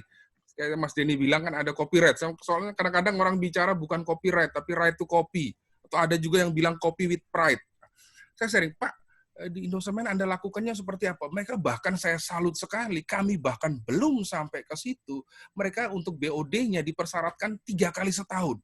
Anda bisa bayangkan ketika BOD menyempatkan waktunya, turun ke bawah, melakukan safety walk, bahkan sekarang mereka sebut tadi safety conversation, Anda bisa lihat auranya akan berbeda. Berarti kita nggak hanya bicara bisnis, kita nggak hanya bicara IDR, kita nggak hanya bicara dolar, tapi kita bicara bahwa manusia itu dilihat sebagai salah satu aset, sehingga pimpinan paling tinggi menyempatkan waktunya atau bahkan mengalokasikan waktunya lebih tepatnya untuk turun ke bawah dan berdiskusi langsung dengan lapangan. Sehingga ketika misal kita punya, taruhlah tadi Pak, smoke detector atau mungkin peralatan terkait dengan sistem firefighting, kan uangnya juga bukan kita bicara nominal yang kecil. Ketika board of director-nya sudah turun ke bawah, sudah lihat kondisi lapangan, dan ketika Anda sebagai HSE mengajukan proposal, dengan mudahnya itu tadi akan ditandatangan. Karena mata dan kepalanya pernah lihat ke situ. Jadi tidak terlalu banyak lagi kata-kata yang harus disampaikan, karena dia sudah sama-sama melihat, oh iya, kondisinya realnya seperti ini. Kira-kira seperti itu. Untuk mendapatkan buy-in-nya. Kira-kira seperti itu, Mas Oke. Adam. Mungkin inspeksinya juga kalau bisa memang semuanya harus ada bukti foto ya Pak M ya. Kadang juga manajemen kan jarang datang ke proyek atau jarang datang ke lapangan. Iya. Itu kan kalau foto kan benar-benar eviden ya. Jadi setiap rapat tuh kalau bisa ada foto-foto aja ditampilin gitu ya. Iya, itu juga salah satu, kalau kita bicara berdasarkan sistem, menarik sekali ketika 45001 versi 2018, kan dia sudah bicara documented information. Dia bicara sepanjang ada informasi yang terdokumentasi. Dan gambar ini kan bicara banyak. Saya setuju dengan Mas Denny bilang, ketika dipasang gambar sebelum dan ada gambar sesudah, biasanya lebih mudah untuk menjelaskannya dan juga ada bukti bahwa, oh ya, sudah dilakukan, nanti hanya tinggal diverifikasi. Foto sesudahnya sesuai atau tidak, efektif atau tidak. Kira-kira seperti itu, Mas Denny. Oke, kita buka pertanyaan berikutnya. Ini teman kita juga nih. Ini instruktur membahana, cetar membahana nih ya. Ibu Linda, Oke. silakan Ibu Linda. Bu Halo Linda, Pak silakan. M, apa kabar? Bu Linda. Ya, tadi sudah Wah. nulis pertanyaan Pak M sebetulnya di Wah, di sebentar Bu. Q&A. Gemeter ini saya jawabnya, gemeter ini Bu. Sebentar Bu, saya persiapkan diri saya dulu Bu. Gimana Ibu? Udah baca doa belum Pak? Gimana ini Ya, Bu? ya, jadi gini Pak M, apa namanya? Saya selalu bilang begini Pak Emmanuel ini trainer cetar membahana ya. Trainer cetar mempesona gitu ya. Oke. Pak, tadi tuh ada poin yang menarik ya Pak ya di slide Bapak. Pertama, perencanaan masuk penyiapan checklist ya Pak. Yang kedua, harus ada verifikasi tindakan perbaikan. Itu di tahapan setelah pelaksanaan. Nah, cuma seringkali Pak yang kita temui seringkali di beberapa proyek, teman-teman itu apalagi yang bertindak sebagai inspektor ya, siapapun dia ya Pak, seringkali tidak hanya orang HSE, para supervisor, ataupun tadi Bapak bilangnya direktur atau prodi ikut juga dalam inspeksi. Nah, kecenderungannya ketika mereka ada jadwal inspeksi, mereka itu langsung Pak, langsung aja ke lapangan gitu ya. Kadang nggak bawa checklist gitu ya Pak ya, terus cuma cekrek-cekrek ambil foto ya kan Pak. Iya. Terus di lapangan ngomel-ngomelin orang, marah-marahin operator misalnya yang ketika di area ada temuan gitu kan. Nah, akhirnya yang ada cuma bikin report yang isinya temuan, tapi lupa melaporkan hasilnya ke manajemen gitu ya Pak. Atau bahkan mereka seolah-olah ya udah selesai kan, tapi untuk melakukan verifikasi atau mereka lupa. Nah, jadi mungkin ada best practice nggak Pak M? Oke. Terkait dengan tadi ya, oke Ibu. Ya, untuk mengatasi hal tersebut. Baik. Terima kasih Ibu. Jadi kalau saya bilang, jadi memang di mana-mana kita paling pentingnya adalah untuk melakukan proses persiapan tadi, terutama dengan checklist kita paham akan standar. Kalau saya boleh analogikan, kemarin saya belajar ketika dari webinarnya Media Tama juga terkait dengan proses penyelidikan kecelakaan. Saya biasanya selalu gunakan pendekatannya ada input, ada proses, ada output. Misalnya ketika penyelidikan kecelakaan kerja, sering sekali kita banyak sekali berdebat terkait dengan prosesnya. Pak, saya mau pakainya fishbone, Pak. Saya mau pakainya 5Y, Pak. Kami pakai SCAD, kami mau semua teori keluar. Buat saya ini prosesnya. Paling penting adalah buat saya adalah inputnya. Dijelaskan misalnya terkait dengan 4P-nya. People-nya bagaimana, parts-nya seperti apa, paper-nya bagaimana, position-nya bagaimana. Karena ketika input-nya sampah, sebaik apapun tekniknya, output-nya juga sampah. Persis sama ketika kita melakukan inspeksi. Input-nya yang harus kita lihat, kompetensi daripada inspektornya, saya setuju dengan Bu Linda, itu yang harus bukan hanya masalah saat prosesnya dia cekrak-cekrik, dia ambil gambar, dia laporkan, tapi ketika persiapannya baik dan dalam prosesnya, saya selalu paling penting adalah kalau di Dupong punya, kami selalu bicara harus selalu ada komunikasi. Karena ketika kita ada komunikasi, ada proses coaching dan konseling, goal kita bahwa bukan begitu banyaknya ketidaksesuaian, begitu apiknya report yang kita buat sehingga oh iya, dia datang ke sini dia bisa bawa pulang 30 temuan loh ketidaksesuaian. Bukan di situ, tapi sejauh mana kita, saya selalu bilang, kita hidup itu bukan untuk impress people, tapi seberapa impact kita terhadap people-nya. Jadi kalau hanya agar kita terlihat hebat itu gampang sekali. Tapi seberapa besar kita punya pengaruh terhadap orang lain ketika kita datang ke tempat kerja, orang bisa langsung lihat, oh iya, prosesnya seperti ini Pak, harusnya begini. Buat saya kadang-kadang proses persiapan di depannya itu yang kadang-kadang seringkali terlewati. Balik lagi, kita melakukan inspeksi, ingin menggugurkan kewajiban atau esensinya ada atau tidak. Kira-kira begitu, Bu Linda. Oke. Saya biasanya panggil Bu Linda ini Ida, Mas Denny. Oh, Saya gitu biasanya ya. panggil Bu Linda ini Ida. Ida dari tak bersayap. Oke, pertanyaan berikutnya dari Ya. Pak Yaya Ropandi ya. Setiap kita akan menginspeksi, apapun inspeksi, apakah harus dilakukan oleh tenaga ahli atau punya keahlian tertentu? Kadang nih, Pak, kita itu apalagi ahli K3 umum ya, dianggap sebagai Superman ya. Jadi semua alat, semua bahan kimia, semua apapun itu, bahkan ada ular sekalipun itu orang ahli K3 tuh disuruh maju. Nah, ini nih konsep inspeksi ini kayak gimana sih Pak untuk sebagai ahli K3? Oke, Nah, ini teman-teman iya. juga alaminya di lapangan tuh. Oke, saya tadi menarik sekali. Jadi orang selalu bicara ahli K3, tadi makanya saya bilang namanya ahli K3, pokoknya apapun semua yang terkait dengan K3 larinya ke sana. Sama persis. Ahli K3 kan sifatnya amat sangat umum. Jadi Anda bisa, saya tanyakan misalnya terkait dengan kompetensi. Walaupun kompetensi tadi kita bicara ada pelatihan biasanya punya lisensi, ada pendidikan, ataupun juga ada dengan pengalaman kerja. Misal scaffolding. Boleh nggak ahli K3 umum melakukan inspeksi secara scaffolding? Kalau by lisensi, kan Anda bisa tahu, berarti yang hanya melakukan hanya supervisor scaffolding. Karena kalau tanya saya, detail terkait dengan perancah itu apa, mungkin saya tidak akan benar-benar paham. Ketika misalnya, saya sharing di tempat kami, ketika misalnya ada gerinda datang, ada mesin las listrik datang, las karbit datang, kren datang, yang inspeksi apakah orang K3? Jujur, kami nggak punya kemampuan seperti itu. Jadi yang melakukan adalah, kita kan punya departemen maintenance, kami punya mekanik, kami punya elektrik. Mereka yang punya know-how-nya, mungkin mereka teknisi K3 listrik, mereka ahli K3 listrik, mereka yang melakukan. Jadi kenapa? Karena kalau hanya dipaksakan kita yang melakukan, tapi kita tidak punya know-how, kan yang penting bukan selembar taggingnya yang menempel di situ. Apakah dengan menempelnya tagging, Anda punya kewajiban moral bahwa Anda sudah melakukan hal tadi dengan benar dan ada dasarnya. Kira-kira seperti itu. Hanya memang saya paham, semua pasti kadang-kadang, Pak, kami nggak punya kemewahan itu, Pak. Kan semua terkait safety. Bukan berarti kalau terkait safety serta-merta itu lari kepada orang safety. Nah, kalau semua dikerjain safety, saya tanya, berapa gajinya safety? Kadang-kadang selalu gitu. Kerjanya all out, gajinya all in. Kenapa saya selalu tekankan? Bukan masalah gajinya juga, saya bicara value kita seperti apa. Terkait dengan gaji, tadi saya bilang, cukup penting ini, kenapa saya perlu singgung. Saya biasanya selalu bilang seperti ini, kenapa kadang-kadang appraisal, penghargaan terhadap orang K3 itu harus dinaikkan, jadi K3 itu harus kita nilai lebih. Saya selalu bilang begini, jatuh cinta itu memang pakai perasaan, tapi untuk memeliharanya itu pakai penghasilan. Anda bisa bayangkan ketika kami sebagai orang K3, ada begitu banyak tugas mulia, harusnya kita berharap manajemen juga melihat hal yang sama. Kira-kira seperti itu. Oke, luar biasa. Silakan Mas Denny. Harus dipelihara dengan uang, Pak ya. Ya, di mana? Oke, dari Pak Ilyas Saputra. Ini ngomongin soal bagaimana kalau misalkan kita ngecek nih kren nih, terus hasil dari inspeksi itu sebenarnya bohongan itu loh Pak. Nah kita sebagai ahli K3 ini yang hasil inspeksi yang dilakukan oleh kren ini bener apa enggak tuh apa? Terus bagaimana cara menghadapi orang-orang yang suka ngebohongin laporan inspeksi itu Pak? Nah, itu silakan Pak M. Iya.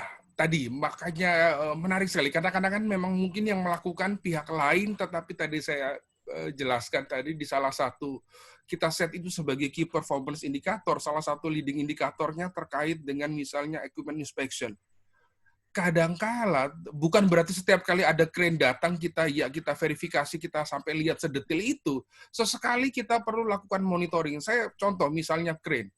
Crane pernah datang, operatornya datang, dia kasih saya sertifikasi crane-nya, kebetulan yang periksa orang engineering, tapi di stop security di depan. Pak, saya nggak mau sertifikatnya kopian, Pak. Kalau Bapak kasih saya kopian dengan kecanggihan dunia saat ini, Bapak bisa buat bahwa Bapak punya sertifikasinya. Saya mau sertifikasinya yang asli. Yang terjadi adalah ternyata personelnya nggak punya sertifikat. Akhirnya ditunggu 2 jam baru dikirimkan operator krennya yang memang memiliki sertifikat dan dia bawa sertifikat aslinya. Saya bilang, saya berhentiin di depan, Pak. Prosesnya hanya dan hanya bisa dilakukan kalau sertifikat aslinya dibawa. Oh iya, keputusan diambil konsekuensinya besar. Kami mendapat tekanan yang cukup kuat dari kita bicara engineering manager. Karena kalau bicara sewa crane itu kan Anda bisa lihat per jamnya itu kan duitnya nggak kecil. Berhenti 2 jam, orang kan selalu bicara progres. Setiap progres selesai kan ada invoicing. Jadi banyak sekali roda yang berputar di sana, iya. Balik lagi, seberapa komitkah manajemen akan hal itu. Jadi saya selalu bicara, K3 harus kita lihat sebagai prioritas, bukan hanya sekedar formalitas. Kalau hanya checklistnya yang penting ada hanya formalitas, saya selalu bilang usaha ini tidak akan pernah mengkhianati hasil. Sekali, 2 kali Anda mungkin diselamatkan oleh keberuntungan. Tapi seberapa sering, seberapa beruntungnya Anda ketika hanya inspeksi yang hanya dibuat-buat tadi tidak akan menyebabkan terjadinya kecelakaan. Kira-kira seperti itu. Terus kalau kita sebagai orang ahli K3 yang ngerekap, sebenarnya kita sekretaris P2 K3, kita ngerekapitulasi semua hasil inspeksi, terus cara ngomongnya ke operator itu yang suka ngebohong itu gimana tuh? Karena ini operator kita gitu loh. Nah, gitu. Iya. Dan senioritasnya lebih tinggi tuh, Pak M. Iya. Kadang-kadang kan kita bicara ada hal senioritas. Menarik sekali ya. Nah, saya biasanya selalu bawa. Nah, menarik sekali di beberapa tempat saya kasih lihat. Kami biasanya saya sharing. Balik lagi, kita punya rule-nya atau tidak di beberapa, bahkan dia buatkan life saving rule-nya, ada aturan emasnya. Salah satunya saya bilang, saya ambil contoh misalnya di BP, di Tangguh Expedition, dia punya 8 golden rules. Dia buatkan 2 bahasa, karena cukup banyak ekspat di sana. Di golden rules-nya ada, di life saving rules-nya ada, di PKB-nya ada. Cara paling gampang ketika dia melakukan, kami akan bawa lihat. Ketika ada aturannya, berarti kita akan proses secara administrasi. Kami berikan punishment ketika yang bersangkutan melakukan yang baik, reward-nya juga ada. Jadi 2 mata pisaunya ini yang kita gunakan agar bisa membuat orang bergerak. Mungkin punishment yang paling gampang, karena kalau mengharapkan orang untuk sadar, kadang-kadang butuh waktu, butuh proses. Kira-kira seperti itu, Mas Denny. Oke. Terus Pak M, bagaimana kalau inspeksi yang nembak tuh? Uji riksa yang nembak. Banyak juga oknum-oknum di daerah itu untuk mendapatkan silo atau CEO ataupun uji riksa terhadap alat ya. Kalau dia moving dari tempat sini ke tempat sini, dia tidak lakukan uji riksa yang beneran, tiba-tiba keluar aja tuh hasil pemeriksaan dan pengujian atau silo atau CEO atau silo lah ya yang nembak itu. Ya. Cara kita mengetahuinya memang dilakukan uji riksa bener tuh kayak gimana tuh, Pak M? Oke, jadi hampir sama seperti itu maupun sertifikasi. Kadang-kadang begini, saya balik lagi, kami biasanya selalu, karena Anda bisa bayangkan ketika misalnya, saya kasih contoh, kami punya hoist ratusan, kami punya tangki timbun bejana tekan juga ratusan. Kalau kita harus pastikan verifikasi satu persatu, atau misalnya kontraktor dia datang dengan bawa alatnya, dia punya lisensinya sesuai atau tidak, saya bicara ketika secara sistem, buat saya faktor perencanaan ini yang menjadi penting. Ketika kami tunjuk misalnya, kami pakai PJK 3, uji riksanya ini. Kan dia sudah melakukan servis, apakah itu jasa atau barang. Berarti dia harus ikut terkait dengan kontraktor safety management system. Pada saat PQ-nya ini yang menjadi pemilihan, kita tunjuk dia punya kredibilitas seperti apa. Karena kalau kita akan monitor hanya di output-nya, saya bisa bayangkan sehari itu misalnya rental forklift yang masuk 5 forklift, berbeda logistik service provider, bisa berbeda. Kalau HSE yang menjadi ujung tombak untuk memastikan setiap sertifikat itu yang keluar asli atau tidak, kadang-kala mungkin bolong dan load-nya Mas Denny bisa bayangkan begitu banyak. Jadi saya biasanya selalu lebih suka bagaimana prosesnya cukup panjang di inputnya saat PQ-nya, sehingga nanti ketika kita bicara work in progress-nya mungkin hidupnya jauh lebih sedikit ringan. Kira-kira seperti itu sih. Karena tidak ada caranya kalau kita harus go through satu-satu, kadang kita ambil pas random check kita bisa lihat dia tidak sesuai, tapi kan dari begitu banyak, nggak akan mungkin kita cek 100%. Kira-kira seperti itu sih. Jadi di filter awalnya di ini ya, di CSMS-nya mungkin ya.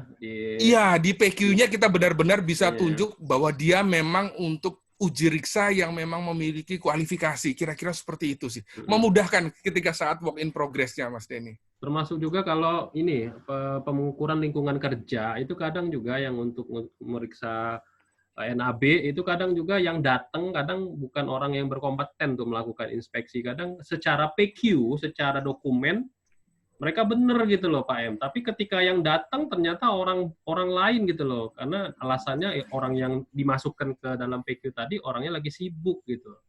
Nah itu kalau menurut Pak M gimana Ya, tuh? ya, benar. Jadi ketika kita bicara, taruhlah paling gampang sekarang dengan Permenaker 05 2018, taruhlah misalnya uji faktor fisika, atau kita ambil contoh misalnya dia melakukan pengambilan contoh air. Jadi di awal di PQ-nya kami selalu bicara, apakah yang melakukan pengambilan harus punya sertifikat ahli K3 muda lingkungan kerja? Mungkin tidak sampai seperti itu. Tapi ketika dia petugas pengambil sampel contoh air, contoh udara, kami biasanya selalu minta lisensinya. Lisensinya saya boleh sebut misalnya dari BNSP. Pak, Bapak yang ngambil disubmit di kami namanya si A. Jadi sebelum Bapak datang, mereka kan biasanya bawa datang, mereka kasih, Pak, PO-nya sudah keluar, nanti akan datang sampel sekian, namanya sekian. Otomatis kami akan filter nama yang datang ini sesuai atau tidak. Nanti ketika dia datang, kan dia akan ketemu di security. Security sudah dapat. Hari ini yang akan datang tamunya ini, prosesnya mau bagaimana. Jadi filternya sudah kami lempar ke depan. Jadi kalau dia nggak mau dia pulang. Yang rugi ya perusahaan untuk jasa pemeriksaan lingkungan kerjanya. Kira-kira seperti itu. Karena sering sekali kadang-kadang PQ-nya bagus sekali. Atau mungkin PQ-nya bahkan sertifikasinya mungkin nembak.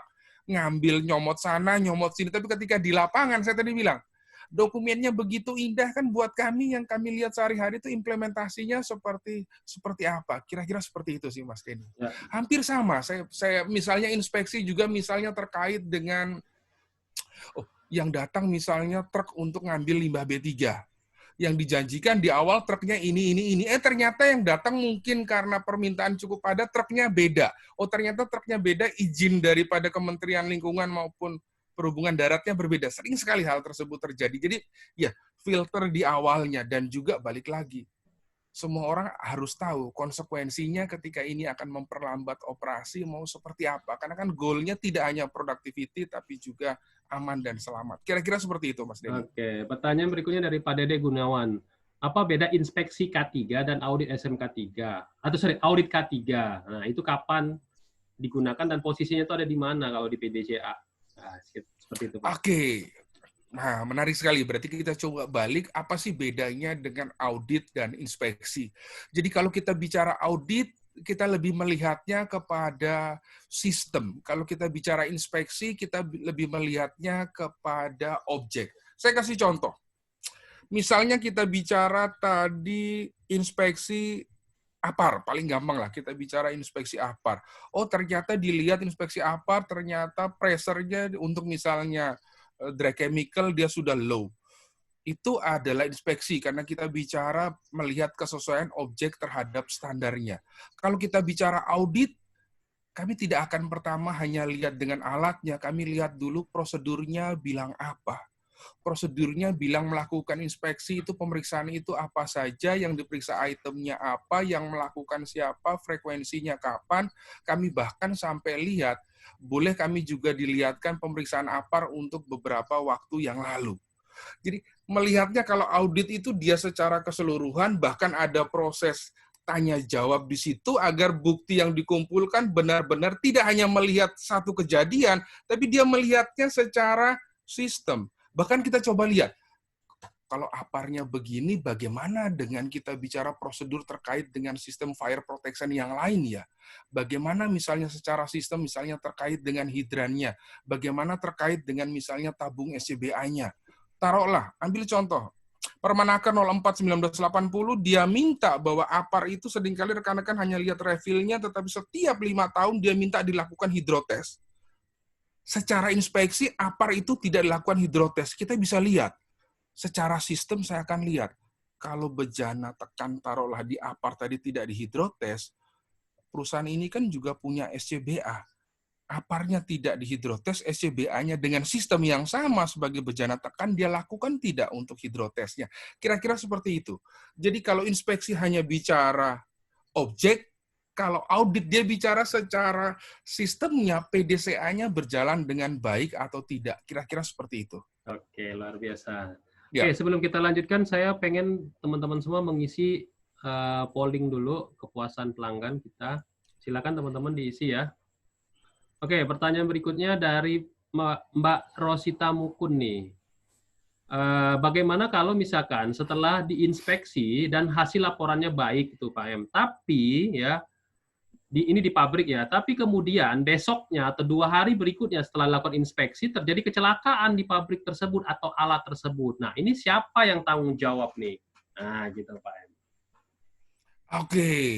Nah, ini menarik sekali. Siapa yang tanggung jawab? Soalnya kadang-kadang kalau sudah bicara ada kecelakaan, bicara tanggung jawab, yang jawab banyak, yang nanggung yang nggak ada. Nah, siapa yang tanggung jawab? Kalau kita bicara inspeksi, yang kita ambil adalah pada shot. Jadi kami bilang inspeksi itu capture the moment. Jadi ketika kami lakukan inspeksi tanggal sekian, saat sekian, pada saat itu kondisinya memang masih sesuai. Tapi kan kita tidak tahu proses besoknya terjadi apa ya, besoknya penggunaannya bagaimana. Taruhlah seperti ini, kita inspeksi untuk misalnya hoi, saat kita inspeksi webbing selingnya masih bagus. Ternyata malamnya atau besoknya mungkin karena kesalahan penggunaan, SWL-nya, safe workload-nya tidak diperhatikan, 2 hari kemudian terjadi kesalahan. Apakah yang melakukan inspeksi 2 hari yang lalu menjadi salah? Saya bilang tidak serta-merta salah, kita harus lihat seberapa kita dudukan perkaranya itu akan mungkin punya kontribusi, tapi bukan berarti ketika dia ambil tersebut dia langsung salah. Sama contohnya begini, 2 hari yang lalu perusahaan ini sudah diaudit SMK 3 98% pemenuhannya. Benderanya emas, mungkin kalau bisa dapat platinum, benderanya platinum PP 50. 2 hari kemudian terjadi kecelakaan. Auditornya salah atau tidak? Namanya audit kan dia capture the moment. Pada saat dia datang, buktinya ada di sini, ada di sini. Harus dilihat lagi. Ketika saat kejadian, variabel apa sih yang bergerak kira-kira seperti itu. Jadi, saya selalu bilang, sepanjang rekan-rekan yakinkan rekan-rekan melakukannya sesuai prosedur, semuanya sesuai, ketika terjadi kecelakaan, ya balik lagi. Prosesnya cukup panjang untuk sampai kita bisa bilang bahwa inspeksinya yang melakukan inspeksi salah, tetapi laporan inspeksinya menjadi salah satu input ketika kita lakukan penyelidikan, kira-kira seperti itu. Jadi kalau enggak nanti orang pada takut ngelakuin inspeksi.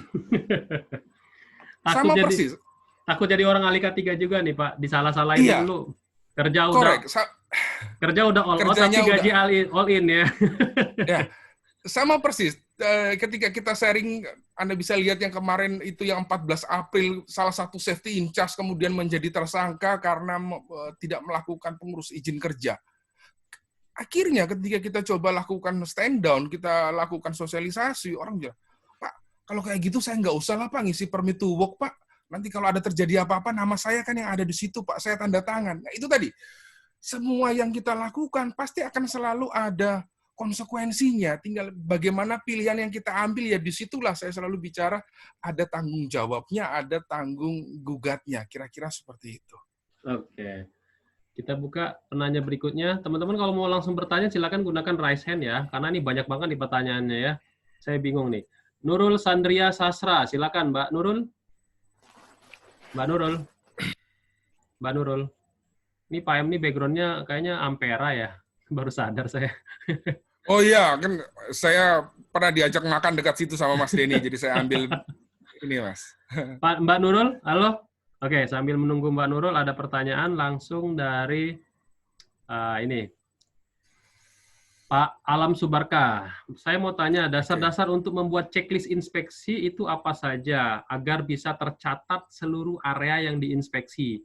Kadang situasi lapangan yang berbeda-beda, jenis proyek serta pekerjaan berbeda. Untuk membantu panduan kita ketika melakukan inspeksi area tersebut gimana nih Pak? Nah ini pertanyaannya, kalau area yang berbeda-beda, tempatnya berbeda-beda, alat yang berbeda-beda, itu tipsnya gimana gitu mungkin pertanyaannya. Oke, ya, terima kasih sekali Pak.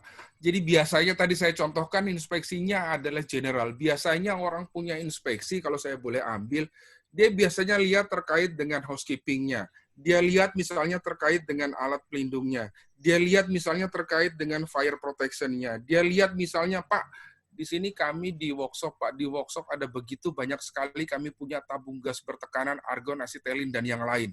Kita pindah lagi misalnya ke warehouse, Pak, di situ kami lebih banyak alat angkat angkut, kami juga mungkin punya, apa kita bilang, stacking, jadi kami punya untuk racking. Nah, balik lagi, di awal saya selalu bilang, dasarnya kami selalu bilang adalah kami ambil dari legalnya. Legalnya minta yang harus diperiksa apa saja. Ketika legalnya sudah kami absorb, kami akan lihat, kami punya nggak ya standar internal peraturan perusahaan yang mengatur hal itu. Itunya kami absorb. Biasanya kami punya, kami bilang master list itu mungkin bisa sampai 12 sampai 15 poin. Ketika kita bicara masuk ke dalam satu persatu area, 15-15-nya nggak keluar. Ketika kita hanya audit di warehouse, kita akan lihat di warehouse itu potensi bahayanya yang ada apa ya? Oh, warehouse sama sekali nggak ada bejana tekan. Otomatis checklistnya nggak akan keluar ketika kita melakukan audit di warehouse. Pak, kami misalnya datang ke engineering. Engineering lebih banyak isinya hanya boiler. Oh, berarti checklistnya yang lebih relevan ketika operasionalnya boiler apa? Kira-kira seperti itu. Pak, saya tambahkan lagi salah satu tipnya. Ketika misalnya kami lakukan audit di tempat kerja, mungkin yang ikut 7 orang. Ketika 7 orang semua bawa checklist inspeksi yang sama, kadang-kadang di beberapa temuan itu akan ada pengulangan. Yang A mungkin lihat APAR, B dan C dan D-nya juga sama-sama lihat APAR. Jadi biasanya kami kadang-kadang punya card, jadi semacam kartu seperti ini, kami punya biasanya 7 decking. 7 deckingnya sebelum kami lakukan inspeksi, masing-masing gambreng. Mereka ambil sendiri cardnya, oh, saya dapat cardnya terkait dengan housekeeping, saya dapat cardnya terkait dengan fire protection, saya dapat cardnya terkait dengan alat pelindung kerja. Berarti nanti ketika inspeksi, fokus mereka adalah sesuai dengan card-nya, di mana di masing-masing card tadi ada checklist-nya. Karena kalau nggak, mungkin untuk satu hal yang khusus, semua orang akan berpikir ke situ, sehingga checklist yang lain mungkin akan terlewati. Kira-kira seperti itu. Kami terapkan ternyata jauh lebih efektif, karena masing-masing punya tugas tanggung jawab dengan checklist-nya yang kecil. Saya fokusnya hanya di alat pelindung diri. Saya fokusnya hanya mungkin bejana tekan. Kira-kira seperti itu. Seperti itu, Mas Denny. Oke, menarik sekali ya. Jadi kita bagi-bagi semua. Jadi orang bisa konsentrasi ya kalau audit inspeksi. Iya. Ya. Kalau enggak, nanti semua hanya akan melihat hal yang sama terlihat. Takutnya ada hal yang lain yang tidak tercapture. Kira-kira seperti itu. Oke. Tanya berikutnya dari Pak Kesuma Putra Wiranegara. Selamat sore. Terima kasih, sangat menarik tema sore ini. Mau bertanya, berapakah jumlah personil HSE yang ideal untuk sebuah pabrik semen dengan luas pabrik seluas 2 hektar? Jumlah pekerjanya 40-50 orang dalam satu pabrik. Nah, ini ngomongin soal personil HSE nih. Mungkin ahli K3-nya berapa orang nih, Pak M, katanya gitu. Oh, menarik sekali. Pabrik semen.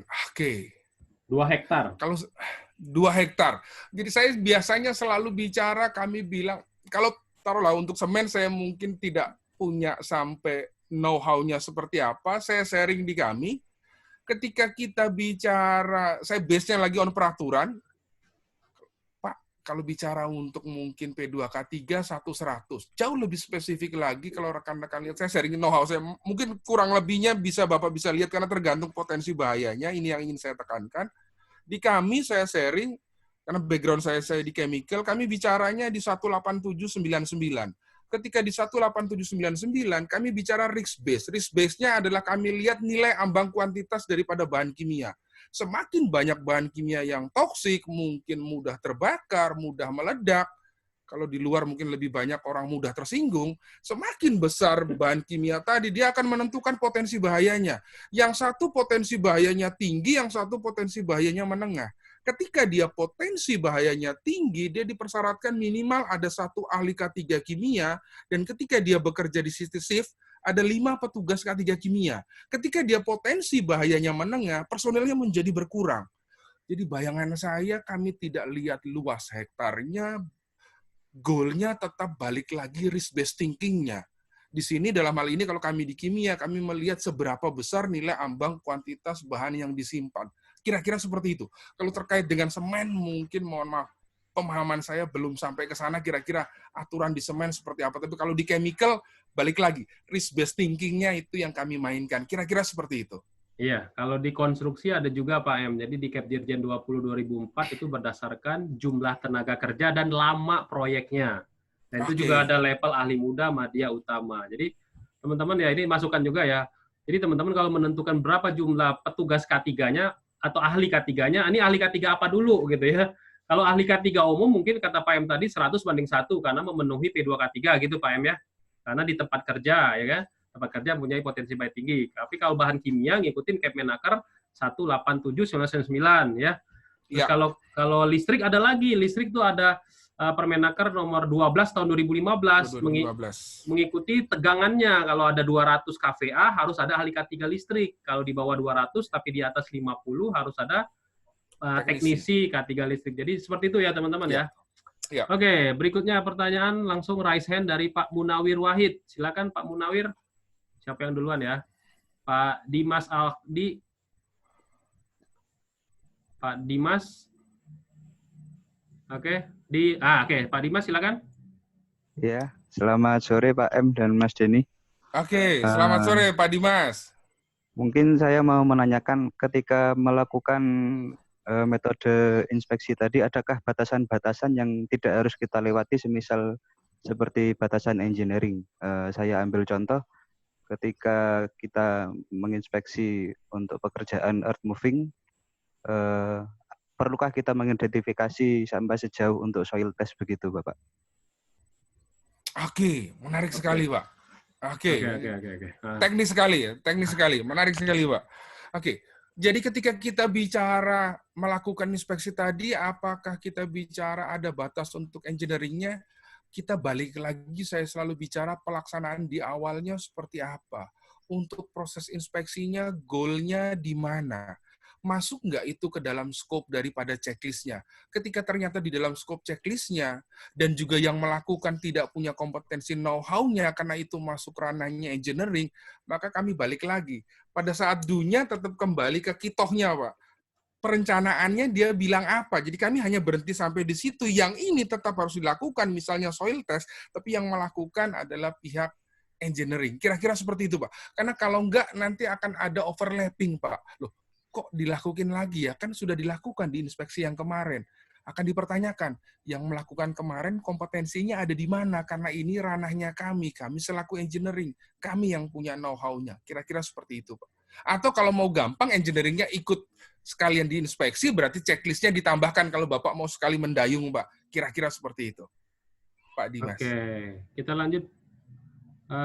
Tadi bukan Pak Dimas, ini Pak Dimas. Pak Dimas. Oke. Pak Dimas, halo, Pak Dimas.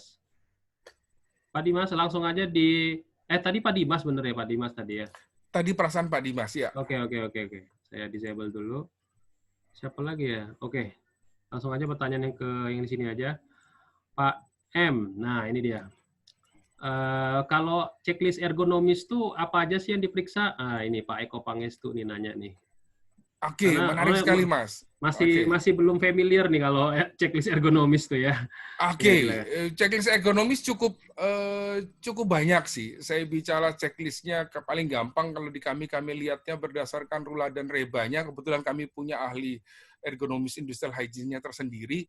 Jadi checklistnya balik lagi, saya akan selalu lihat role-nya mau ambil di mana. Di lampiran di dalam Permenaker 05 2018 buat saya sudah jauh lebih dari cukup untuk kita jadikan sebagai panduan. Saya sharing. Jadi yang dilakukan sekarang adalah dengan begitu banyak kami harus mau tidak mau work from home. Saya bilang WFA itu bukan work from home, tapi saya selalu bilang work from heart at home. Jadi ketika kami lakukan bekerja di rumah dari hati, Pak, meja kerja dan kursi kerjanya kan di office sudah ergonomis, tapi ketika di rumah, ya kalau ada meja kerjanya, ya kalau kursi yang digunakan hanya kursi bakso atau kursi yang lain. Prinsipnya bagaimana? Jadi yang terjadi sama. Saya sharing, kami juga kebetulan punya standar, karena cukup banyak sekali kami juga bekerja dari rumah, kita siapkan checklist-nya, kita siapkannya juga proses secara detail terkait dengan ergonomisnya, tapi sistemnya belum sampai ke enforcement. Kami baru bicara, kami endorse agar sebisa mungkin mereka melakukan hal tersebut. Kalau memang dirasa perlu meja dan kursinya diambil, Anda boleh ambil. Kira-kira seperti itu. Jadi sumbernya dari mana? Saya selalu bicara comply-nya terhadap legal. Kami sendiri punya standar internal yang cukup berbeda, tapi minimal kita ikuti di Permenaker 05 2018 itu sudah memenuhi. Kira-kira seperti itu mungkin Mas Eko. Oke. Lanjut, terakhir nih pertanyaannya. Masih ada yang mau raise hand nggak nih? Ya, ini ada, saya jawab lagi pertanyaan satu lagi. kalau mengenai ini Zulkarnain Sinambela, izin bertanya, saya dokter perusahaan, di tempat saya juga ada HSE officer.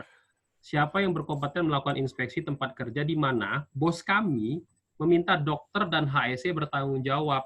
Nah, ini nasibnya si dokter perusahaan. Peran dia sebagai orang yang melakukan inspeksi itu yang sejauh mana sih, Pak? Nah, mungkin kayak gitu. Oke, menarik sekali. Oke. Jadi biasanya begini, kalau kita bicara saya akan selalu kembalikan kepada risk-based thinking-nya. Kalau kami di safety, kami punya namanya HIRA, Asset Identification Risk Assessment. Ketika untuk dokter, biasanya dokter sendiri punya HRA, ada Health Risk Assessment. Jadi solely hanya berdasarkan terkait dengan aspek medisnya. Misalnya begini, ketika ada potensi handling untuk bahan kimia, misalnya bahan kimianya korosif atau mungkin juga STOT, spesifik target terhadap organ tubuh, ada bahaya karsinogenik, mutagenik, dan juga reprotoksik. Kalau tanya saya selaku HSE, saya akan mundur. Karena role-nya, kewenangannya ada di dokter. Karena dokter yang jauh lebih tahu secara spesifik ketika dia masuk secara inhalasi, efeknya mau seperti apa, prosesnya mau bagaimana. Jadi iya, bayangan saya ada dua hal, ada dua role, kenapa itu orang kadang-kadang bilang, kan HSE Pak, kan ada health-nya juga. Iya, health. Tetapi kan apakah health-nya itu sampai kepada sesuai dengan pemahaman seorang dokter yang dia bisa tahu level mulai dari promotif, preventif, kuratif, hingga rehabilitatif? Enggak. Kami enggak dapat know-how-nya dan secara medis kami enggak punya kompetensinya. Jadi kalau hal itu saya sepakat, harus ada pemisahan yang jelas, mana yang memang masuk ranah K3, mana yang memang masuk kepada ranah occupational health doctor. Occupational health doctor juga biasanya kalau kami lakukan safety patrol, mereka juga lakukan untuk medical patrol. Jadi fokusnya hanya lebih ke hal-hal yang memang relevan terkait dengan medis, terkait dengan kesehatan kerja di situ. Kira-kira seperti itu. Oke, Pak M ada satu kenangan dulu, kita pernah ke sini. Ini tadi, oke, siap. Makanya saya tampilkan tadi jembatan Ampera-nya, Mas. Ya, jadi teman-teman, saya selalu bilang, manusia hidup itu dari kenangan. Akhirnya apapun yang kita bawa itu sesungguhnya hanya memori kok. Jadi hiduplah dengan selalu membuat memori yang indah. Kira-kira seperti itu. Ini saya sempat cari dulu nih di Facebook tadi ya. Oke, siap. Terima kasih nih Pak M. Pak M, sebelum kita tutup nih, teman-teman juga mau berbuka juga nih. Boleh Pak M memberikan closing statement terkait dengan bagaimana kita melakukan inspeksi secara benar, secara regulasi, dan itu aman buat kita sendiri sebagai seorang safety officer. Jangan sampai orang manajemen taunya kita ahli K3 bisa semuanya gitu loh. Silakan Pak M. Iya, oke. Jadi saya biasanya hampir sama. Tadi kita jelaskan dengan proses mulai dari persiapan, pelaksanaan hingga pelaporan. Yang penting ketika sudah ada legalnya, ketika sudah ada aturannya, tadi bagaimana kita melakukannya by the book, bagaimana kita melakukannya sesuai dengan peraturan. Dan saya biasanya selalu bilang, safety ini bukan hanya sekedar science, tapi kadang-kadang yang kita terlupakan, safety ini juga ada state of art-nya. Poin yang paling penting buat saya terkait dengan HSE, apalagi sebagai seorang inspektur K3, ketika dalam melakukan pekerjaan, pastikan kita melakukannya menggunakan hati, Mas. Karena apapun yang kita lakukan, ketika kita lakukannya dari hati, percayalah, pasti akan menyentuh hati. Terima kasih. Luar biasa, tangan loh ya. Oke, Pak M, terima kasih atas waktunya, atas sharing session-nya. Ya, kami semua mengucapkan banyak-banyak terima kasih Pak M. Semoga ini menjadi ya sesuatu baik buat kami, baik juga buat Pak M ya, menjadi pahala juga ya. Oke. Teman-teman semua, ini masih banyak sebenarnya pertanyaannya ya, termasuk di Q&A atau di chat ya. Mungkin karena keterbatasan waktu kita tidak bisa menjawab semua pertanyaan tersebut, tapi tadi saya sudah pilih-pilih mana yang memang mewakili untuk semua pertanyaan tersebut. Oke, buat teman-teman semua, pesan saya stay at home, ya di rumah saja, tingkatkan terus skill teman-teman semua bersama webinar Media Tama. Akhir kata, saya mohon maaf, kalau misalkan ada salah kata, salah perbuatan, saya akhiri dengan billahi taufiq wa hidayah. Wassalamualaikum warahmatullahi wabarakatuh. Selamat sore. Salam safety. Selamat sore. Ya, terima kasih.